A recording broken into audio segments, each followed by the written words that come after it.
Cam is here. Sunshine and Staffy in the house. We've got Igal, we have Brandon, we have Sard. I don't know if I can get everybody's face on screen here. We've got Souls. We have that.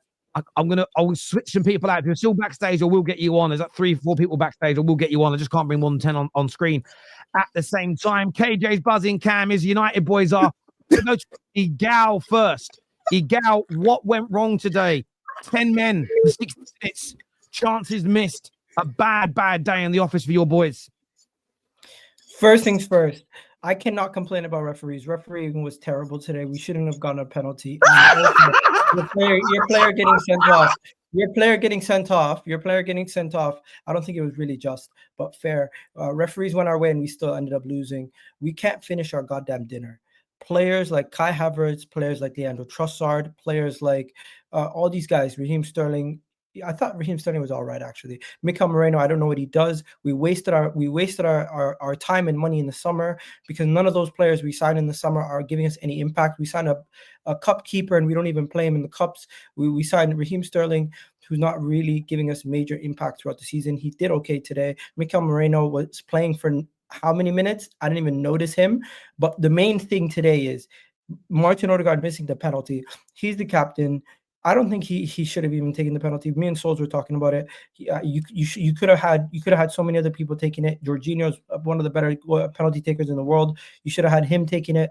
Also, Kai Havertz 0 out of 10 performance today, and everyone's now going to come here and get at the manager, criticize the manager. When you have the amount of shots we had in that second half, the amount of chances we created, you got to give Manchester United's goalkeeper a lot of credit for saving the penalty and having himself a man of the match performance. And number two, you got to look at your attackers and say, what the hell are you? What's wrong with you? Genuinely, what's wrong with you? Because it's not on the manager today. The players let everybody down today. Kai Havertz is not a scapegoat. He literally lost us that game on his own. Odegaard lost us that game. Numerous players lost us that game on their own today. And I think the manager managed to get these guys to the watering hole and they couldn't freaking drink their water. They're going to literally die on that pitch. I know you're not blaming the manager there. Brandon, your point of view. Where do you put the blame today? Is it the players for the chances? Is it the manager? Where's your head at with this today, Bran? I just want to summarise the whole thing, right? I'm not surprised by today. Yeah, I'm not surprised by today. Let's be honest. Okay. Right? The way we've been performing recently, it doesn't surprise me. Yeah. Credit to Man United, by the way, because not a lot of Arsenal fans are going to say that. Man United defended valiantly today, and they deserved what they got. We deserve what we got. Yeah. To summarise the whole thing, this is what happens when you gas up bang average players just because the manager wants to sign them at your football club. This is what happens when you don't apply the pressures to the owners at the right times. This is what happens when you keep a failing manager in the job and keep making excuses for him. This is what happens, when fans get too giddy and start rating transfer window 7 out of 10 when they're actually a 0, right? This whole thing is a result of every single individual thing that I've just named, because this has been a 5-year project. This has been ongoing for 5 years, right? And still we're seeing Arsenal with their key players out injured, and we're still not making moves in the January transfer window. The fans are still not applying pressure. The fans are still not questioning this. I say the fans. There are more questioning the manager now, right? But the majority are still not questioning this man. Now, I do agree with Igal in the sense that today isn't on the manager. Having said that, for the first 60 minutes of the game, we didn't even look like scoring, boys, until Dalot went off, which is absolute brain dead decision by him, by the way. Yeah, to go in for that tackle and get a second yellow card. Until Dalot went off and got a red card, we barely created anything. Man United deserved to go 1-0 up. They attacked better than us, even though they didn't have as many attacks as us. They attacked better. They was more fluid. They created the better opportunities. Then we get the equaliser, and then after that, well, Kai Havertz, Declan Rice, they're sitters. This ain't like Arsenal struggled to create chances today. This ain't like we're taking shots from outside the area and pot shotting the goalkeeper. These are 5-6 yards out, and these guys are not finishing them. Trossard, although again, well done to De Ligt for that, because that was a good piece of defending by him. So, but again, how many chances do these players need to put the ball in the back of the net? You know, how many chances? What are we doing here? And the reason why I named all them things at the beginning is because we're in phase 5, Tel. This season was supposed to be, we go on, we win the league, we win a major honour, we do all of this. It is January the 14th, and Arsenal are effectively out of both domestic trophies. We're 9 points off the fucking league, and we don't look like winning that, let's be real. And if anybody genuinely here thinks Arsenal are going to win the Champions League, Jesus Christ, do yourselves a favour. We couldn't win the Champions League with Henry. Yeah, we couldn't win the Champions League with Bergkamp, Fabregas, all them ballers. What makes you think Odegaard, Havertz, yeah, Jorginho is going to win this club the Champions League? The season's over, bro. That's the cold, harsh reality of this whole thing. Arsenal this week had to go and do something in the Carabao Cup. We failed to do so. We had to go through today. We failed again. We have failed again, guys. Yeah? Get the manager out. Get these dead ballers out. And the Cronkies as well. I want to see Arsenal fans protesting outside of the stadium, because these guys are taking the piss for far too fucking long. I hear your frustration there massively. I do, especially feeling your season's over. We are going to speak to United boys in a moment, but Gunnar Souls, you know, I know you're still confident about the league and chasing down Liverpool, but in isolation to today, you're up against 10 men for over an hour. You miss massive chances, and it is another cup competition that you will not win. Like, what's your feelings like? What are you feeling like right now? Everything that's been built is going to get burnt down.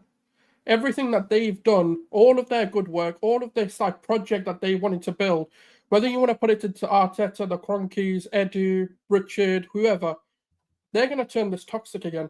They're going to turn us back into a banter club, all of them. Because this is fucking dreadful. If you're looking at this and there is no single investment in this window, there's no future for this club. There is no future until the owners go, until this manager goes, until the board go. There is no more future for the club, because we're not that far off winning things. This is the problem that I keep having. We're like a player away. We know we need an attacker. Every single person in the world is saying it. Rivals are telling us. Arsenal fans are telling you. A newborn kid will tell you you need a striker. But if this brain-dead club does not acknowledge that, then what's the point of continuing this project? If we don't want to score goals, how do we win? Like today in isolation, for fairness, right, it's not on Arteta, it's on the players. But then what you can blame Arteta for is bringing these players in, for bringing Kai Havertz in for £65 million. This is on you. I can be fair. I can back the manager when he does good. And so far, his rebuild has been good. He's got us back to the promising of, competing for titles and stuff like that. But is it a step too far? Is he able to get us from where we are now to getting us where we want to be? Because this is the prime time. If he is not the guy, this is the prime time to replace him. Because right now, the stocks of Arsenal are high. As much as people want to banter us for losing these two cup competitions, this is where, you can turn heads and go, do you know what? There's a promising crop of players here that all I need to go and do is get a left winger, get a striker, maybe a midfielder.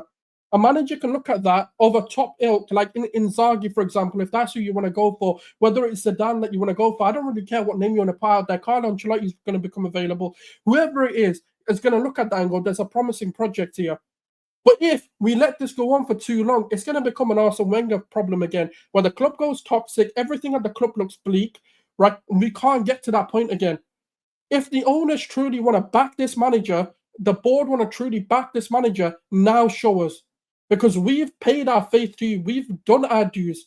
We've backed this manager. We've backed the project. We've shut up and said no Cronkies out. But if they want to now go and turn their backs on us, trust me, this can get toxic, man. No more red. I'm telling you, all you'll see is red. There will be no more red campaigns going on. There will be no more initiatives. Because I'm telling you now, these guys can get pelted. Because, we've already egged their houses once. We'll egg them again. And that's not where I'd like to go with violence and stuff like that. But at the end of the day, there will be protests, there will be things going on if they don't fix up. You can't come out of 2 cup competitions, go into January and say to them, yeah, there was no opportunities. By the way, if there's bullshit of opportunities go out, they can all fuck off. I'm even going to turn on them because there were opportunities in this window. There's already PSG are signing one. Go hijack that. Go and get someone. I'm tired of hearing the excuses from all of them. I've backed it and I've said we can go win the league, but now it's contingent on do we go get an attacker because the league is there. Liverpool don't actually look good. They look shit, but we're just shit. That's the problem. It's 2 shit clubs competing against each other. It's just who wants it more? Who wants it more? Are we going to go and sign an attacker? I don't believe so. The season's done. I hear you on that, Souls. I just want to put this stat up here. After extra time, today's XG, 3.87 to Arsenal, 0.03 to Manchester United. That's almost like 2 games running now. You guys have had huge XG.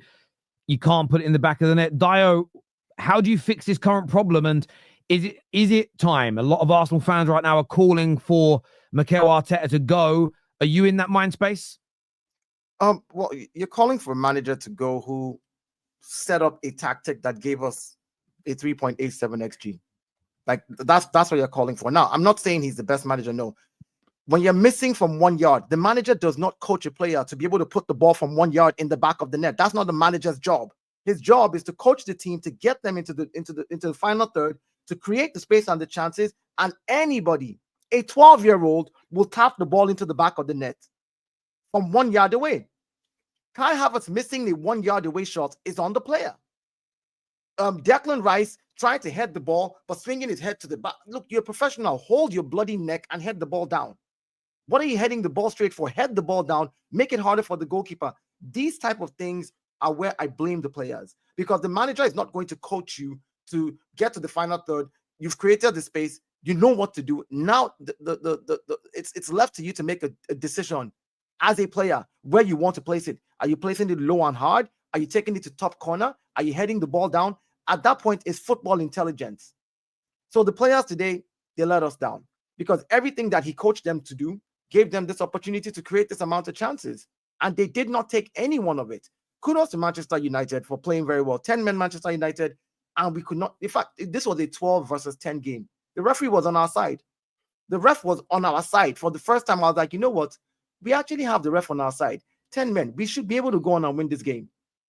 Like, I literally was confident that something was going to happen until we got to penalties. You know, so for me, I mean, the captain, again, this is when I was talking earlier with Igal, I said, managing your process in a game where you know that you don't have your best players. We get a penalty. You have Jorginho on the pitch, who arguably is one of the best penalty takers around. Odegaard should let him take it. And if the goalkeeper saves it, we'll be like, okay, one of the best penalty takers, his penalty got saved by a good goalkeeper. Done. Fair enough. But give yourself a better opportunity to score that penalty. Don't be, because I'm the captain, I'm going to stand over it. So it's annoying. So for me, the only way to fix this is to go into the market. And we have 8 or 9 injuries now. That is no excuse. You need to go into the market to have players to be able to go on and compete and try for anything this season. If we don't go into the market, the season is over because we don't really have anybody. If we don't go into the market, but we need to go into the market this January. There's no excuses. And I want to